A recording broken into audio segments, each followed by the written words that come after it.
ജാതവൻ കോട്ട പേര് പോലെ തന്നെ അധികം ആരും കേൾക്കാനിടയില്ലാത്ത, പക്ഷേ മലബാറിലെ ദേവതാ സങ്കല്പങ്ങളിൽ ശക്തമായി വേരൂന്നിയ ഒരു സങ്കല്പമാണ് ജാതവൻ.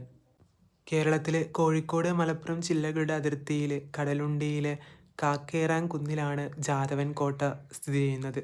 സ്വന്തം അമ്മയായ പേടിയാട്ടമ്മ മകനായ ജാതവനെ തന്നെ കാണുന്നതിൽ നിന്നും വിലക്കി ഈ കാക്കേറാൻ കുന്നിൽ കുടിയിരുത്തിയെന്നാണ് വിശ്വാസം. പേടിയാട്ടമ്മയുടെ സഹോദരിയായ അമ്മാഞ്ചേരി അമ്മയോടൊപ്പം വളയനാട് പൂരത്തിന് പോയി മദ്യമവസ്തുക്കളെല്ലാമായി അശുദ്ധിയായി തിരിച്ചു വന്ന ജാതവനെ അമ്മ എന്നേക്കുമായി അകറ്റി കാക്കേറാൻ കുന്നിൽ കുടിയിരുത്തി. പിന്നീട് മനസ്സലിവ് വന്ന അമ്മ വർഷത്തിലൊരിക്കൽ തുലാമാസത്തിലെ കറുത്ത വാവ് ദിവസം വാക്കടവിൽ നീരാട്ടിന് പോകുമ്പോൾ കാണാനും കൂടെ പോരാനുമുള്ള അനുമതി നൽകി.